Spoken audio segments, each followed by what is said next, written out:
everyone and welcome back to my channel. Today we're going to be learning how to draw these two beautiful lilies from slightly different perspectives. For today's video, I'm going to be using the Pentel Sensations Feud brush pen. This is the fine tip, a mechanical pencil, and an eraser.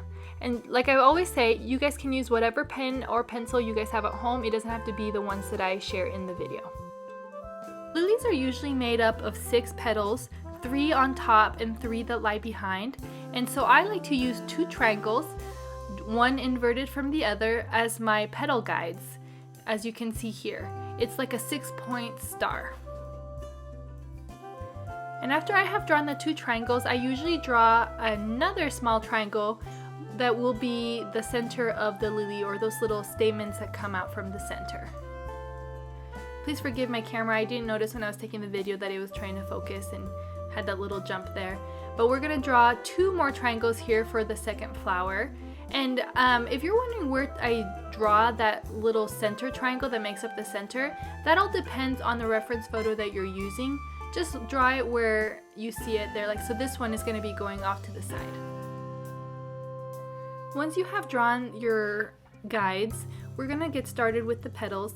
And you don't have to follow these guides exactly. They're just a rough estimate of the direction that the petals should go, not the size. So as you can see in this one, I didn't follow it completely. It's bigger than that small little triangle, and that is completely okay.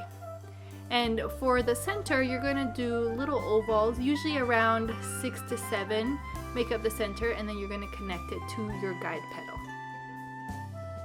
Make sure to make these lines slightly curved. You don't want them to be too straight or else it doesn't look natural. Once you have finished drawing the center, then you can continue building the rest of your petals. Like I said at the beginning of the video, when we draw a lily, there's 3 petals that lie on top and 3 that lie behind. And so we need to draw the first 3 before we can draw the back 3. And make sure to add folds and divots to your petals in order to make them look more natural, more realistic, because no flower is 100% perfect. And so when we add those slight imperfections, then they look a lot more realistic. And as you can see here in the video, now that I have built the first 3, I can start building the 3 in the back, and it is starting to look complete. This last petal, the reason I added that little triangle is because it is folding over, and that little triangle is the bottom piece of the petal that we're seeing peek through as it folds. We're going to go ahead and get started with our second flower, and we're going to start with what I like to call the guide petal, and that's the petal whose shape we can see completely.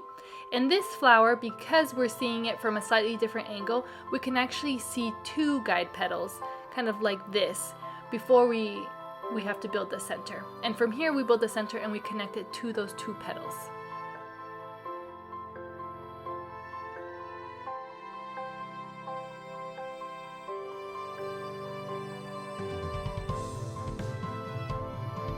Remember to curve these lines just a slight bit so that it looks a little bit more natural instead of stiff.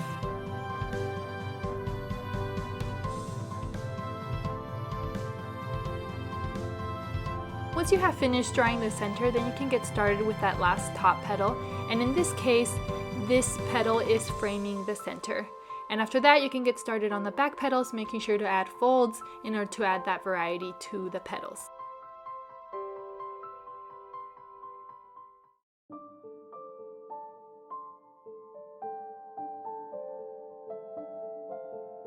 Now that the petals are complete, we can get started on the details. And just a little tip about lilies. Lilies have a natural vein that goes along the center of each petal. And so when you're drawing the detail lines, draw a longer detail line up the center like this in order to give it that look of that natural vein that occurs in the petals naturally. And this longer detail line is actually really helpful because it allows you to show the way that the petal is curving. So making sure that you curve it the way that the petal is folding.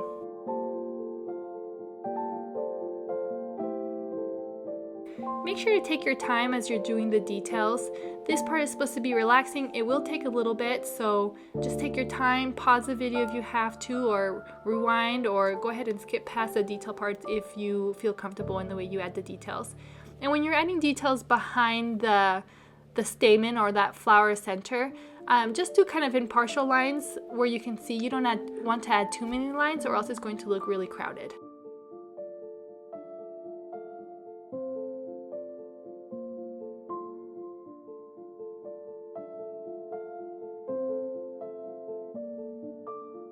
Once you finish the details on the first flower, go ahead and get started on the second flower.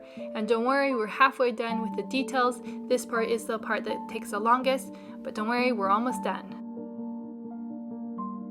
And no matter what pen you're using, whether it be a brush pen, a fine liner, or a pen that you found in your junk drawer, try to go a little bit lighter whenever you're drawing the detail lines so that the thickness isn't quite as thick as the petals, and it adds that variety in your thickness of your lines.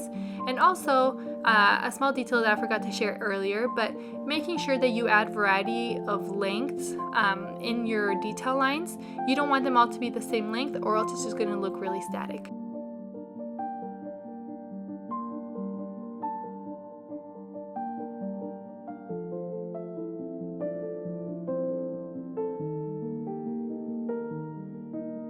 Once you have finished your detail lines, then you're ready to erase your pencil lines, but just a word of warning, if you chose a pen that likes to smudge, wait a few minutes before erasing or else you're going to smudge your ink. If you feel comfortable and you think your pen has dried, go ahead and erase and you're going to be able to see the beautiful lilies that you have created.